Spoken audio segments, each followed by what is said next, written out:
Bonjour à toutes et à tous. En mathématiques, quand on définit une opération, on cherche ensuite l'opération inverse. Je vais vous en faire découvrir une nouvelle appelée la racine carrée qui sera utilisée dans le théorème de Pythagore. Alors si vous demandez ce que j'appelle une opération inverse, regardez cet exemple. Ici, je regarde l'opération de multiplication par 4. Pour le nombre 3, on obtient 12 car 3 fois 4 ça fait 12. Pour 5, on obtient 20, etc. etc. C'est la table de multiplication de 4 que vous connaissez. Pour l'opération inverse, on peut s'appuyer sur le résultat qu'on vient d'obtenir. Pour 12, le résultat de l'opération inverse est 3. Pour 20, on obtient 5. Et pour 24, on obtient 6. On a appelé cette opération, et vous le savez déjà, la division par 4. Le problème, c'est pour les nombres qui ne sont pas dans la table de 4, et il y en a beaucoup, comme par exemple 14. Il a fallu trouver un moyen pratique pour calculer le résultat, et c'est la division que vous connaissez aussi. Donc ici, le résultat de 14 divisé par 4, c'est 3,5. Encore une petite chose avant de passer à la racine carrée. Pour la présentation des tableaux, je vais écrire x à la place de nombre. Les lettres en maths servent souvent à désigner n'importe quel nombre. Nous allons maintenant nous intéresser à un calcul que vous connaissez aussi. Il s'agit du carré. Pour calculer le carré d'un nombre, il suffit de le multiplier par lui-même. Eh bien, c'est l'opération inverse qu'on appelle la racine carrée. Et le symbole utilisé, c'est cette espèce de V avec une barre que vous trouvez en introduction de toutes mes vidéos. Regardons quelques exemples. Si le nombre de départ est 3, alors son carré est 9, car 3 fois 3, ça fait 9. Donc à l'inverse, si le nombre de départ est 9, alors sa racine carrée est 3. Et on écrit racine carrée de 9 égale à 3.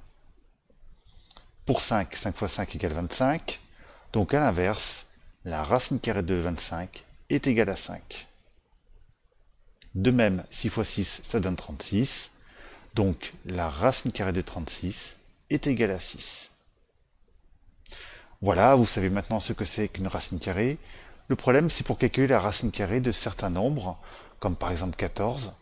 En effet, dans les tables de multiplication, aucun nombre multiplié par lui-même ne donne 14. Bon, c'est pas trop grave, on va chercher un peu. On sait déjà que 3 au carré ça fait 9 et 4 au carré ça fait 16. Donc pour trouver 14, on va chercher entre 3 et 4. Pour 3,5, on trouve 12,25, ce qui n'est pas assez. Donc on va prendre plus. 3,7 au carré, ça donne 13,69 et 3,8 au carré, 14,44. C'est donc entre 3,7 et 3,8. Pour 3,75, on obtient presque 14, presque, mais ce n'est pas exactement 14. Et en fait, on pourrait continuer longtemps comme ça. On ne tombera pas sur 14. L'opération racine carrée est un peu plus compliquée qu'il n'y paraît. Alors en réalité, on ne va pas vous apprendre à la poser, il existe une méthode mais on ne va pas l'apprendre. On va utiliser la calculatrice qui possède un programme spécial pour calculer les racines carrées. Alors ça peut varier sur les modèles, mais très souvent il faut appuyer sur 2 touches pour obtenir la racine carrée. Et certaines calculatrices semblent bizarres, car elles ne vous donnent pas de réponse. Alors, en fait, c'est une très bonne réponse en maths, c'est ce qu'on appelle une valeur exacte. Mais si on veut savoir combien ça fait à peu près, il faut appuyer sur une 3e touche, et on obtient enfin la réponse. Donc la racine carrée de 14 est environ égale à 3,74. Allez, on fait le bilan. Si on a quelque chose au carré et qu'on cherche ce quelque chose sans le carré, il faut faire la racine carrée. Alors en fait, ce n'est pas tout à fait exact. Alors attention, le passage qui va suivre est déconseillé aux âmes sensibles. Élèves de 4e, bouchez-vous les oreilles. Bien.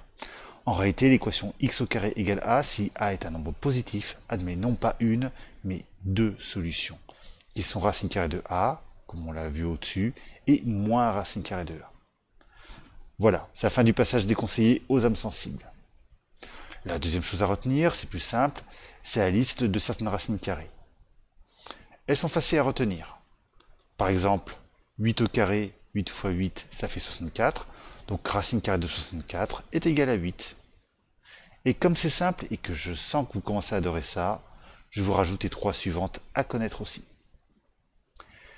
Et pour finir, pourquoi faut-il forcément un nombre positif? Oui, racine carrée de 25 est égale à 5, Pourquoi pas racine carrée de moins 25 égale moins 5? Si on essaie à la calculatrice, on se rend compte effectivement qu'il y a un problème. Et c'est tout à fait logique. Si on fait le calcul, 5 au carré, ce qui correspond à 5 fois 5, ça fait 25. Et c'est pour ça, encore une fois, que la racine carrée de 25, ça fait 5. Mais si on calcule moins 5 au carré, on trouve aussi 25. Et en réalité, du fait de la règle des signes, quand on fait une multiplication, aucun nombre multiplié par lui-même ne donnera un résultat négatif. Et c'est pour ça que les racines carrées ne peuvent pas être calculées pour des nombres négatifs. Voilà pour la racine carrée. Dans la suite, vous verrez pourquoi et surtout comment on l'utilise dans le théorème de Pythagore.